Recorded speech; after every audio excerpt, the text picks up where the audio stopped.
Hello everyone, आपकी सुन ली गई है। आप लोग में से बहुत किसी को ये कंप्लेन रहता था एमपी से कि हम लोग टैक्स सेविंग या ELSS category of mutual fund में इन्वेस्ट तो करना चाहते हैं, बट हमारे पास इस कैटेगरी ऑफ म्यूचुअल फंड में इन्वेस्ट करने के लिए सिर्फ एक्टिवली मैनेज्ड म्यूचुअल फंड्स ही है। तो first time in the history of mutual fund Zerodha mutual fund ने एक passive category of ELSS mutual fund launch किया है, जो कि Nifty large mid cap 250 index fund के फॉर्म में होगा। बट इसमें डिफरेंस एक ही है कि आपका जो पैसा है 3 साल के लॉक इन पे होगा एंड आपको टैक्स सेविंग के सारे बेनिफिट्स मिल पाएंगे, जो कि अंडर सेक्शन 80C एप्लीकेबल है। वीडियो को स्टार्ट करने से पहले मैं आपको रिक्वेस्ट करूंगा कि अगर आप इस पर्टिकुलर चैनल पर नए हैं तो इस चैनल को ज़रूर से सब्सक्राइब करें, ताकि आपको रिलेटिव इन्फॉर्मेशन सही टाइम पे मिलती रहे। हेलो एवरीवन, मैं देवांशु रॉय इन्वेस्टमेंट सॉल्यूशन से आज आपके लिए एक नए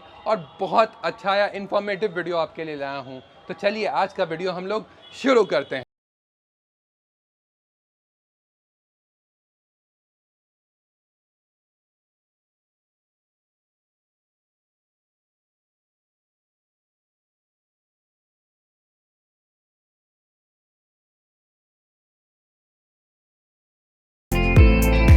सबसे पहले अगर हम ये जानना चाहें कि जब हम Nifty large mid cap 250 index fund में अपने पैसे को इन्वेस्ट करते हैं तो हमारे पैसे किस परसेंटेज में लार्ज कैप स्टॉक्स में एंड किस परसेंटेज में मिड कैप स्टॉक्स में इन्वेस्ट होते हैं। अगर मैं लार्ज कैप स्टॉक्स की डेफिनेशन की बात करूं तो टॉप 100 स्टॉक्स जो हमारे स्टॉक मार्केट में लिस्टेड है उन्हें हम लार्ज कैप स्टॉक्स कहते हैं, एंड उसके बाद जो 150 स्टॉक्स है जो हमारे स्टॉक मार्केट में लिस्टेड है उन्हें हम मिड कैप स्टॉक्स कहते हैं। तो अगर हम इस पर्टिकुलर इंडेक्स में 100 रुपीज़ डालते हैं तो 50 रुपीज़ टॉप 100 स्टॉक्स में लगते हैं एंड नेक्स्ट 50 रुपीज़ जो है वो मिड कैप के 150 स्टॉक्स में लगा दिए जाते हैं। बट हर एक पोर्टफोलियो या हर एक स्टॉक को कितना परसेंटेज एलोकेशन मिलेगा वो 50 रुपीज़ में, ये उनके फ्री फ्लोट मार्केट कैपिटलाइजेशन के हिसाब से डिसाइड होता है। अगर हम 100 rupees Nifty large mid cap 250 index fund में अपने पैसे को इन्वेस्ट करते हैं तो हमारा जो 5 सबसे मोस्ट इम्पॉर्टेंट या क्रूशियल सेक्टर जो हमारे पैसे इन्वेस्ट होते हैं उनमें से फाइनेंशियल सेक्टर में 27.74%, इंफॉर्मेशन टेक्नोलॉजी में 9.06%, कैपिटल गुड्स में 7.89%, हेल्थ केयर में 7.32%, ऑटोमोबाइल एंड ऑटो कंपोनेंट्स में 6.87% का हमारे पैसे का एलोकेशन होता है। सिमिलर कंसंट्रेशन हम लोग इनका Nifty 100 and Nifty mid cap 150 index fund में अपने स्क्रीन पे देख सकते हैं। अगर हम इस पर्टिकुलर इंडेक्स में टॉप 10 स्टॉक्स क्या होल्डिंग्स की बात करें तो HDFC बैंक में हमारी होल्डिंग्स 5.62% की, रिलायंस इंडस्ट्रीज में 3.89% की, ICICI बैंक में 3.27% की, इन्फोसिस में 2.51, ITC 1.93, Larsen and Toubro 1.79, TCS 1.77%, Axis Bank 1.41%, Kotak Mahindra 1.25,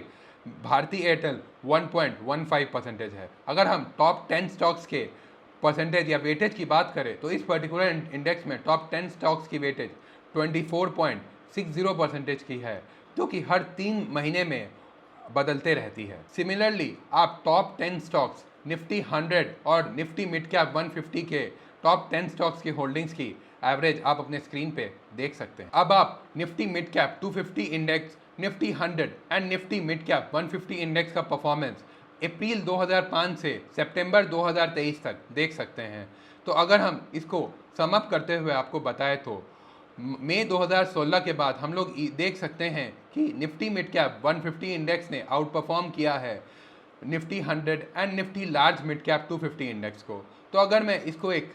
sum up करने की कोशिश करूं तो अगर आप एक ऐसे इन्वेस्टर है जो कि अपने पैसे को लार्ज कैप में लगाना चाहते हैं या चाहते हैं आपके पैसे काफ़ी ज़्यादा सेफ रहें, बट आप उसके रिटर्न से सेटिस्फाइड नहीं हैं एंड चाहते हैं कि उसमें से कुछ पैसे हम मिड कैप में भी इन्वेस्ट करें, तो Nifty large mid cap fund आपके लिए एक सही सॉल्यूशन हो सकता है, क्योंकि आपको इसमें लार्ज कैप का सेफ्टी के साथ साथ मिड कैप का ग्रोथ पोटेंशियल भी आपके पोर्टफोलियो में ऐड हो जाएगा। तो इसीलिए आप इस पर्टिकुलर इंडेक्स फंड का चुनाव कर सकते हैं। अगर हम Nifty large mid cap 250 index fund, Nifty 100 and Nifty mid cap index fund का परफॉर्मेंस कंपेयर करें when compare to annualised returns, annualised volatility और रिटर्न रिस्क रेशियो के हिसाब से, लास्ट 15 ईयर्स के डेटा के हिसाब से, तो अगर हम एनुअलाइज्ड रिटर्न्स की बात करें तो annualised return generally last 15 years में देखा गया है कि Nifty large mid cap 250 index fund का एनुअलाइज्ड रिटर्न्स कंपैरेटिवली कम रहा है when compare to Nifty mid cap 150 index fund और ज़्यादा रहा है when compare to Nifty 100 index fund. अगर हम एनुअलाइज्ड वोलेटिलिटी की बात करें तो वोलेटिलिटी भी large mid cap index fund का कम रहा है when mid compare to mid cap 150 index fund, but ज़्यादा रहा है when compare to Nifty 100 large cap funds. अगर हम रिटर्न रिस्क रेशियो की बात करें तो रिटर्न रिस्क रेशियो भी Nifty large mid cap 250 index fund का कम रहा है when compare to Nifty mid cap 150 index fund, but ज़्यादा रहा है when compare to Nifty 100 index fund. अगर हम लास्ट 19 ईयर्स के डेटा के हिसाब से बात करें तो लास्ट 19 ईयर्स में से 11 बार Nifty large mid cap 250 index fund ने निफ्टी 100 इंडेक्स फंड को बीट किया है। अगर हम साल 2010 की बात करें तो सिर्फ साल 2010 ही ऐसा एक साल रहा है जिसमें Nifty large mid cap 250 index fund किसी को नहीं बीट कर पाया है।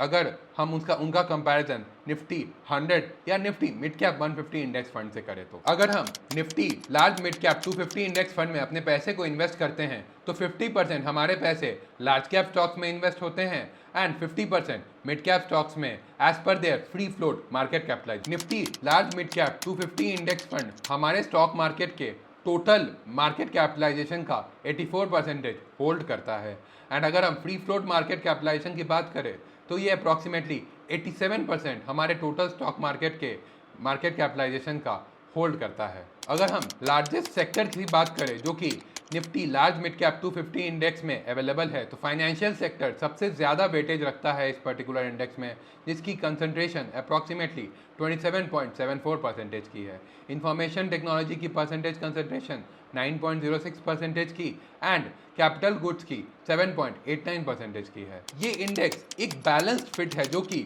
Nifty 100 and Nifty mid cap 150 index fund के बीच में आता है, या फिर